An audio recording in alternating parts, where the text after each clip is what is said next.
தமிழ்நாட்டில் எத்தனை மாவட்டம் இருக்கு, தமிழ்நாட்டில் எத்தனை ஆறு ஓடுது, தமிழ்நாட்டில் எத்தனை ஜாதி இருக்கு, நான் கேள்வி கேட்கறேன்ல. இதுக்கெல்லாம் அந்த தம்பி பதில் சொல்லணும்னா இது வரைக்கும் அவன் பத்திரிகையாளரை சந்திக்கல. முதல்ல அவன் பொண்டாட்டி புள்ளைகளை வச்சே காப்பாற்ற முடியல சார். குடும்ப தலைவன் தானே சார். ஒரு குடும்பத்தை தான் பொண்டாட்டி புள்ள அவங்களை வச்சு காப்பாத்துறவன் தான் அவன். அதை வச்சு அவன் தான் அதுக்கப்புறம் தான் மக்களை காப்பாற்ற வரணும். அவன் மக்களை காப்பாற்ற வரல, முதலமைச்சர் சீட்டு தான் வேணும்னு கேட்கறான்.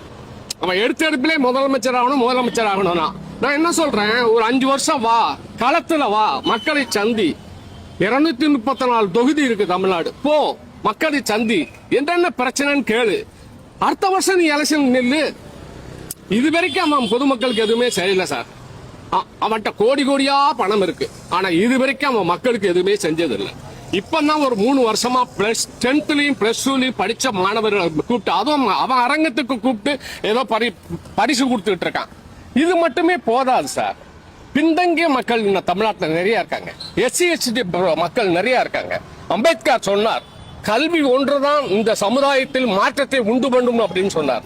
அந்த கல்விக்கு முக்கியத்துவம் கொடுத்து இந்த தமிழக அரசு, இன்னைக்கு ஆட்சியில் இருக்கக்கூடிய அரசு, திமுக அரசு நிறைய சலுகைகளை செஞ்சுக்கிட்டு இருக்கு சார். அப்படி ஒரு நல்ல விஷயம் ஒருத்தன் செய்யும் போது அவனை ஏன் சார் நம்ம மாத்தணும்? நான் எந்த கட்சியும் சாராதவன், புரியுதா உங்களுக்கு? நான் எந்த கட்சியும் சாராதவன். இந்த திமுக அரசு இந்த 5 வருஷத்துல மாணவர்களுக்கு அருமையான நல்ல நல்ல விஷயங்களை சொல்லுது. ஸ்டாலின் என்ன நினைக்கிறாருன்னா, கல்வியை கொடுத்தா அந்த மாணவர்கள் தன்னால சொந்த கார்ல நிப்பாங்கன்னு நினைக்கிறாங்க சார். மீனை கொடுப்பதை விட மீனை பிடிக்க கத்து கொடுக்கணும் சார். அதுதான் சார் மெயின். அதை இன்னைக்கு ஸ்டாலின் செய்யறா சார். பின்தங்கிய குழந்தைகளை படிக்க வைக்கிறார் சார். அந்த குழந்தைகளுக்கு சாப்பிட காலை உணவு திட்டம் சார். இந்தியாவிலேயே நம்பர் 1 மாநிலமா அந்த 5 ஆட்டை மாத்தி காட்டிருக்கா சார். எனக்கு திமுக மேல பாசத்துல நான் பேசல. எனக்கு எவன் ஆட்சிக்கு வந்தாலும் நான் எனக்கு பென்ஷன் வருது, அதை வச்சு நான் 6 கஞ்சி குடிக்கணும். நான் இங்க 5/12/83 இருந்து பெரம்பூர்ல இருக்கிறதுனால இந்த பெரம்பூர் தொகுதி திமுக தொகுதி, திமுகவுக்கு தான் வாக்களிப்பாங்க. ஏன் வாக்களிப்பாங்க?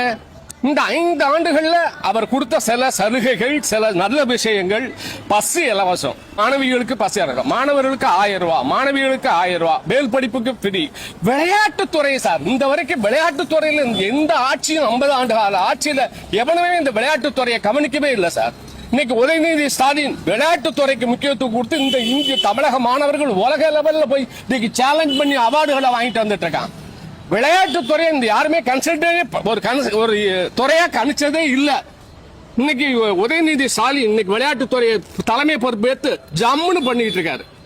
திமுகவை தவிர இனிமே எவனும் தமிழ்நாட்டை ஆள முடியாது. அது பெரம்பூர் தொகுதியில எவன் வந்தாலும் சரி, விஜய் இல்ல, விஜயோட அப்பனே வந்தாலும் சரி, டெபாசிட் கூட வாங்க முடியாது.